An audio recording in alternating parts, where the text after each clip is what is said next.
कथा विश्राम में हनुमान जी महाराज वो उसको कालनेमी राक्षस को मार के और वहाँ से आगे की यात्रा शुरू करिए। और जब संजीवनी पर्वत पर जाकर संजीवनी समझ में नहीं आई तो उन्होंने पूरा का पूरा पर्वत उखाड़ के और अपने संग लेके और लंका की तरफ चल दिए हैं। और जिस वक़्त हनुमान जी महाराज अयोध्या के ऊपर होके गुजर रहे थे और भरत जी ने उन हनुमान जी महाराज को इतना बड़ा पर्वत ले जाते हुए देखा तो राजा का जो फर्ज होता है या राजा के सेवक का या राजपद के लिए जिम्मेदार व्यक्ति का जो फर्ज होता है उन्होंने तुरंत एक्शन लेके और कही कि अगर ये पूरा का पूरा पर्वत अगर नीचे अयोध्या में कहीं गिर गया एक्सीडेंटली हुई तो बहुत नुकसान होता है, हो सकता है।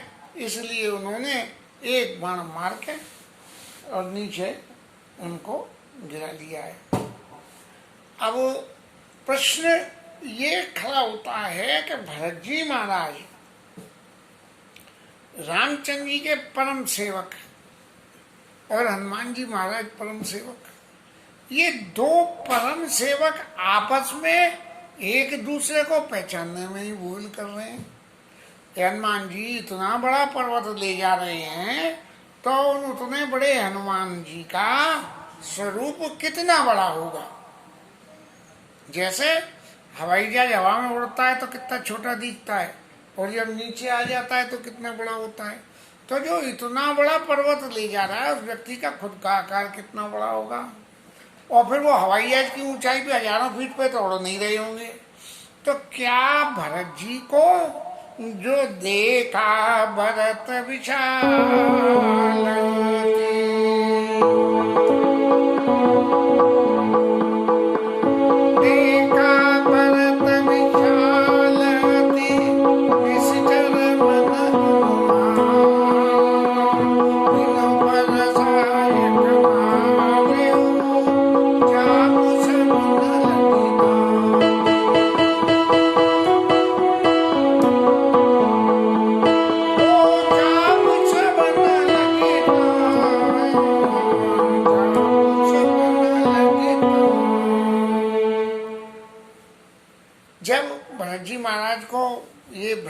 एक सेवक को दूसरे सेवक की पहचानने में जब भूल हो रही है तो भरत जी महाराज ने जो है बिना फल का बाण मारा है हनुमान जी को।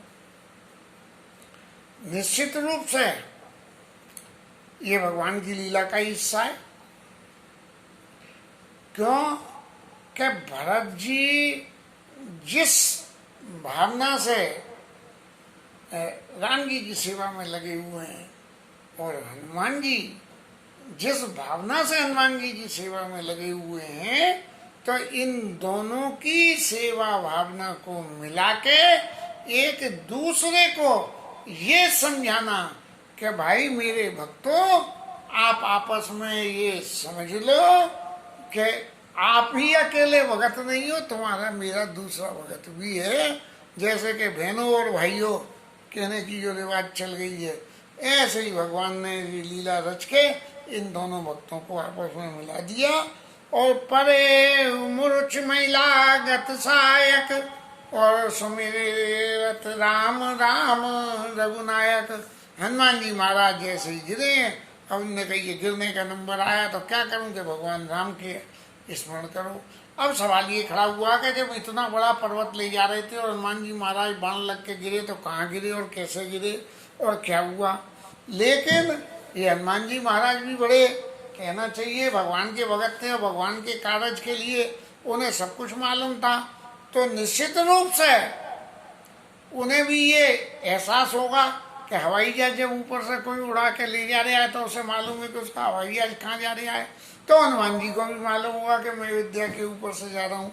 और जब अयोध्या के ऊपर से जा रहा हूँ तो हनुमान जी महाराज ने निश्चित रूप से अपने प्रभाव से और छोटा जैसे मशक समान रूप कभी धरी लंकई चले सुमिर नर हरि, तो मच्छर के समान रूप धर लिया। तो वो जो पर्वत समेत हनुमान जी का स्वरूप था वो निश्चय रूप से ही छोटा हो गया होगा और गिर पड़े और राम राम रघुनायक जपने लगे।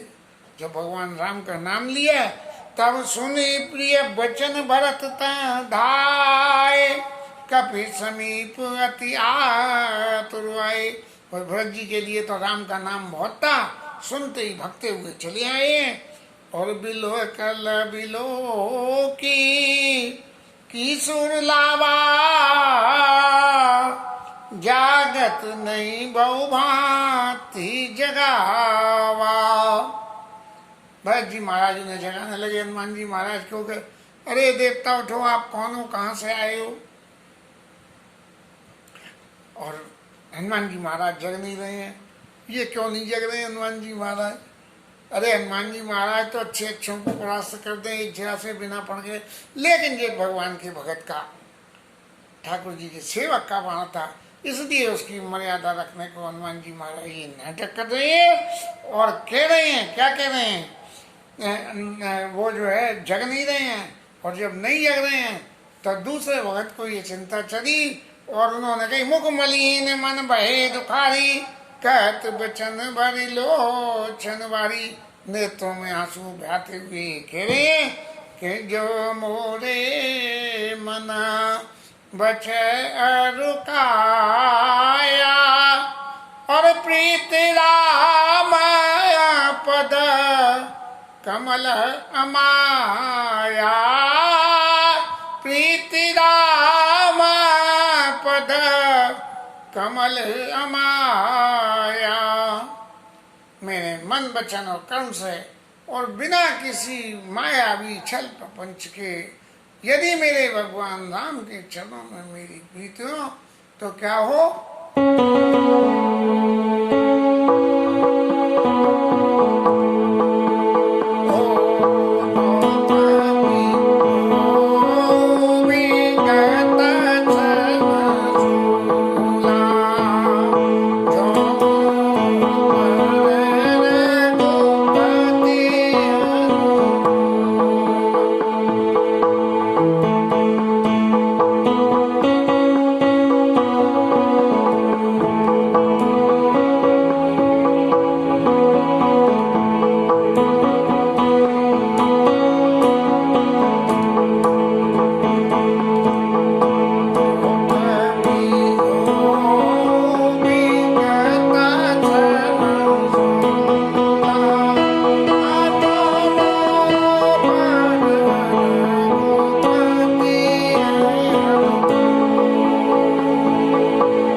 से भगवान के चरणों में प्रीति हो तो ये हनुमान जी महाराज जो है श्रम से मुक्त हो जाएं।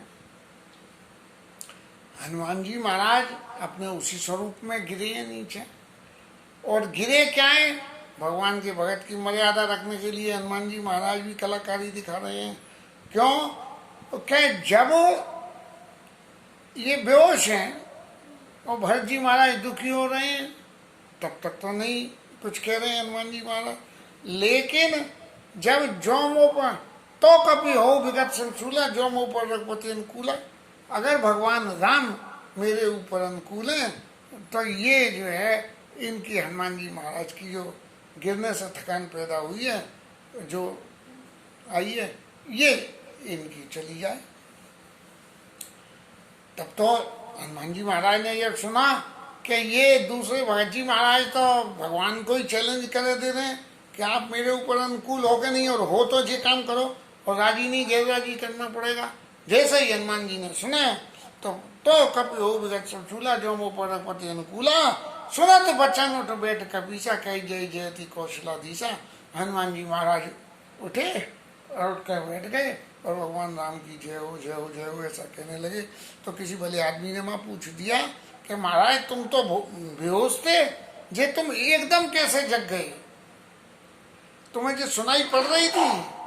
बोले सुनाई तो पड़ी रही थी, ये तो मैं भगवान के भगत को भगवान का ही प्रभाव दिखाने के लिए तो कह रहा था क्या आपके मन में दृढ़ विश्वास है और उनका नाम लेके आप कहोगे तो दूसरा भगत फौरन जग जाएगा, इसमें टाइम नहीं लगेगा। मैं कोई बेहोश थोड़ी हुआ था।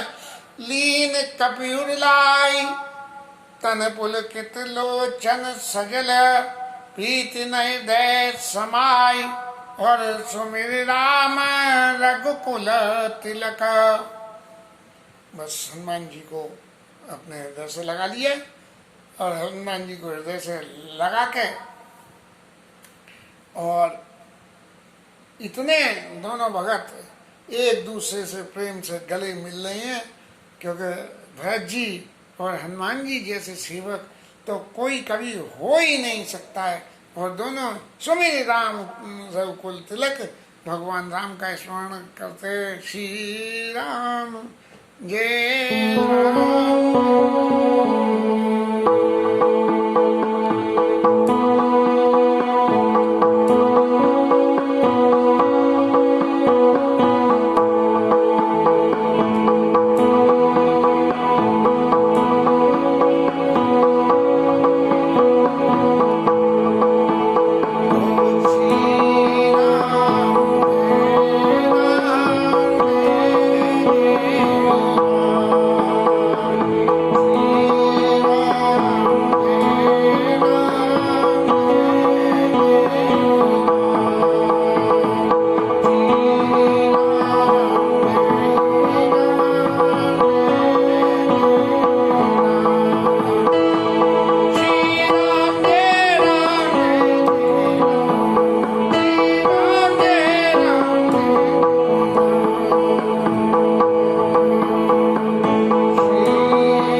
इस तरह से हनुमान जी और भरत जी का अयोध्या में मिलन हुआ है।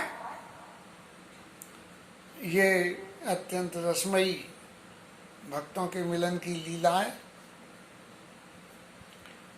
श्रीमन महाप्रभु की लीलाओं में निमाई और निताई की मिलन की लीला का जो सुख है वही सुख ये भरत जी और हनुमान जी की लीला का है।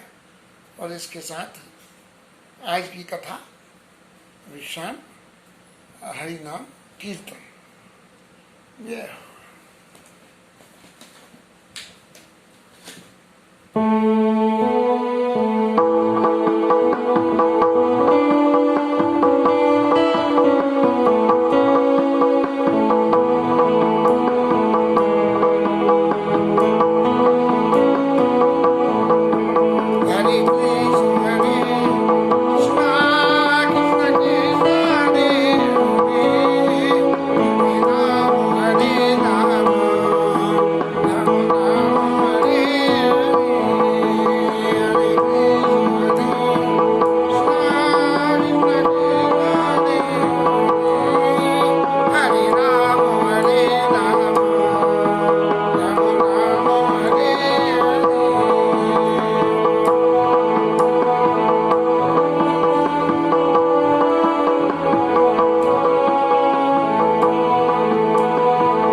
रानी की जय, रामचंद्र भगवान की जय, पवन सुत हनुमान की जय, उमापति महादेव की जय।